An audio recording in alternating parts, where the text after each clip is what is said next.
জলাবদ্ধতা যেন চট্টগ্রামের দীর্ঘদিনের অভিশাপ। কয়েক ঘন্টার বৃষ্টিতে তলিয়ে যায় নগরী, স্থবির হয়ে পড়ে জনজীবন। প্রশ্ন উঠছে, এর জন্য দায়ী কে? প্রকৃতি নাকি দীর্ঘদিনের অপরিকল্পিত নগরায়ন ও জলাধার দখল? আর হাজার হাজার কোটি টাকা খরচের পরও কেন এই জলাবদ্ধতা? চট্টগ্রাম প্রতিনিধি মোহাম্মদ শাহাদাত হোসেনের তথ্য ভিডিওতে উপমা রায়ের রিপোর্ট। সামান্য বৃষ্টিতে জলমগ্ন হয়ে যায় বন্দর নগরী চট্টগ্রাম। বিপর্যস্ত হয়ে পড়ে জনজীবন। হাজার হাজার কোটি টাকা খরচ করে জলাবদ্ধতা নিরসনের উদ্যোগ নেয়ার দাবি করা হলেও সামান্য বৃষ্টিতেই কেন এই বন্যা? একসময় চট্টগ্রামে প্রায় ৩৭টি প্রাকৃতিক খাল ছিল, যা বৃষ্টির পানি দ্রুত সাগরে পৌঁছে দেওয়ার প্রধান মাধ্যম। কিন্তু বছরের পর বছর দখল, ভরাট ও সংকোচনের কারণে অনেক খালের পানি প্রবাহ নষ্ট হয়েছে। বন্ধ হয়ে যায়, আবার জামে, আবার বাড়ি যায়। হঠাৎ এই অবস্থা, মানুষের অনেক কষ্ট হইতেছে। এত চেষ্টা করলো এত সরকার, কোন সরকার এইটারে ঠিক করতে পারলো না।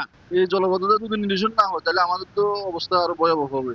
খাল ও ড্রেন দখল, নিয়মিত বর্জ্য ফেলা এবং অপরিকল্পিত নির্মাণ কাজ পানি নিষ্কাশনের সক্ষমতা কমিয়ে দিয়েছে। বিচ্ছিন্ন ও সমন্বয়হীন প্রকল্প বাস্তবায়ন এই সমস্যাকে আরও বাড়িয়েছে।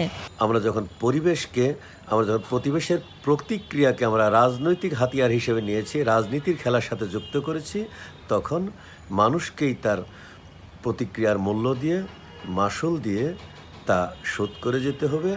এরই সঙ্গে অপরিকল্পিত নগরায়ন, নদ নদী ভরাট করে ভবন নির্মাণ, পাহাড়ি ঢলে আসা বালু মাটি ও নিয়মিত বর্জ্যে খালবিল ভরাট হয়ে পানি প্রবাহ বাধাগ্রস্ত হচ্ছে।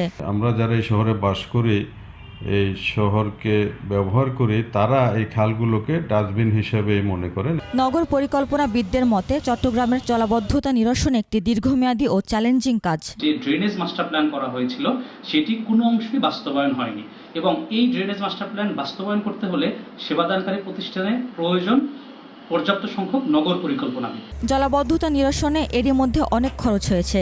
তারপরও ৩,৮৭১ কোটি টাকার দুটি নতুন মেগা প্রকল্প শুরু করতে যাচ্ছে চট্টগ্রাম সিটি কর্পোরেশন। ৫৭টি খালের সংস্কার, গাইড ওয়াল নির্মাণ, টাইডাল রেগুলেটর ও পাম্প স্টেশন নির্মাণের পরিকল্পনা রয়েছে। আমরা একটা প্রজেক্ট করতেছি, এটা হচ্ছে ৩৬ খালের রক্ষণাবেক্ষণ শীর্ষক প্রকল্প। আমরা এটা মিনিস্ট্রিতে পাঠাবো।